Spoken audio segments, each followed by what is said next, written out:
Hello, my name is Bianca Della Rosa, and this is a presentation on Garfield Park Hospital for HIM 3115 comparative records. Garfield Park Hospital is located on 520 North Ridgeway Avenue in Chicago, Illinois 60624. I have included their phone number and their website. My point of contact was Gina Muratori, who has a credential in RHIT. She is the medical records supervisor in charge of the entire medical records department for this facility. The facility's mission statement states, guide youth on their path to emotional recovery by providing compassionate, comprehensive, and innovative psychiatric treatment services, thereby instilling hope to our patients, their families, and our community. Their vision actually happens to go in line with AHIMA's Code of Ethics and the HIM profession overall, which is to be the provider and employer of choice, driven to exceed consumer expectations through continual performance improvement aimed at meeting the changing needs of our patients, families, and communities we serve. For them, the quality of care is a priority, just as it has been for HIM professionals. The services they provide in their facility include inpatient psychiatric treatment, partial hospitalization program. Usually there is either a step up or step down, which means that they could go from being an inpatient to being part of the partial hospitalization program or vice versa. Some other services provided include the individual, group, and family psychotherapy, expressive and activity therapies, social work services, including coordination of care and discharge planning, individualized mental health treatment planning, and weekly multidisciplinary staffing, fully accredited educational programming and coordination with schools. Now, this is an 88 bed count facility, and as it's stated in their mission, they treat children and adolescents only, aged 5 through 17. The only HIM department in the entire facility is the medical records department. There's only one full-time medical records staff currently, with one part-time who comes in a few hours during the week. Responsibilities include paper chart assembly and analysis, auditing, coding, loose filing, release of information, retrieval of charts for internal requests, readmission requests, permanent filing, ordering supplies, account maintenance, and master patient index maintenance. The health records, as I stated, they are paper-based. So there is no EHR.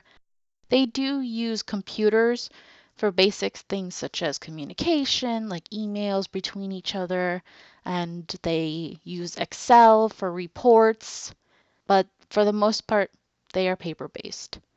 The medical record itself is composed of a thick cardboard manila folder, or sometimes it could be orange. It is manila when it is for inpatient, and it is orange when it is partial hospitalization program. The folder has an extended edge on the side for affixing sticker numbers onto it, the medical record number, and discharge year, month, date. Most of the forms in the medical record are black and white print on white paper, portrait orientation. There are a few forms that are used regularly that are a different color, such as the high risk factors that are brightly colored for ease of identification. Now, the contents of the record contains assessments, consents, picture ID of the patients, a face sheet, labels, coding sheet, physician orders, aftercare plan, labs, the risk factors, master treatment plan, progress notes, vital signs, medication administration records, observation rounds, and miscellaneous forms and records from previous hospitalizations.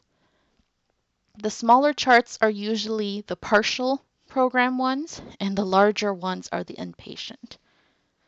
Now, the authors of the documents in the records include physicians, nurses, advanced nurse practitioners or APNs, physician assistants, social workers, social work students, mental health technicians, program specialists, expressive therapists, psychologists, psychology students, intake clinicians, and any clinically licensed staff that is involved with treatment of the patient and/or handling of the medical record documents.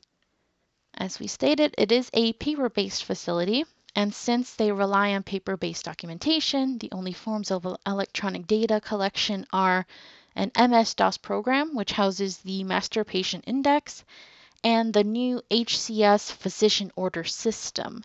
It was recently implemented in the month of November, so they are still trying to get used to that, which means that they had to change some of their order in the closed chart. Now this on the right is the chart flag guide. As I stated, the manila folder is for inpatient, and the orange folder is for partial. The physicians each have their own color assigned to them for the flags, and then the nursing has their own flag, and the orange flag is for when the chart has a discharge summary waiting to be included. The MD has an item to sign in the chart when it is flagged on the side. Each document that requires signing is flagged individually, so there might be several flags for one chart. I saw some that had the same color for a specific doctor, and she had about 30 flags just for her, in addition to these other flags, such as the one for intake, expressive therapy, and social work. My impressions while I was observing is that Miss Muratori is the only full-time employee of the department. So she's in charge, but she does answer to Miss Courtney Cordner, who is the performance improvement / risk management director. And Miss Muratori is responsible for every aspect of health documentation in the entire facility. It's a small facility, but she is busy. The whole time I was there, she was moving non-stop. She fulfills the duties that would otherwise be done by her employees if she was in a larger facility. This means that not only must she perform managerial duties, but she must also find time to perform the smaller things as well, which is why it's helpful that she does have one part-time employee who comes in every now and then. They were hoping to see if they could give her more hours, and hopefully that's the case because she really could use the help. I gained a new understanding during my time at Garfield Park. It was fruitful because I got to see firsthand what working in the medical records department would be like.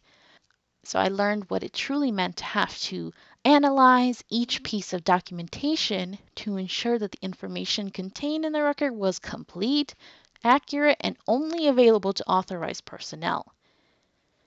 In the future, my plans have changed since this semester, and originally I had in mind to become either a coding manager or just become a coder in order to gain experience before moving up to being the coding manager. But now that I saw that it is possible to do something such as being a medical records manager, but you still get to do coding, because she does do coding in addition to everything else, I said, well, why not do that? That way, if I am the manager of medical records in a smaller facility, then maybe I could have the same number of tasks that Ms. Muratori had. So I could do coding, but I could do other tasks as well, so I have some variety. And I like the busyness.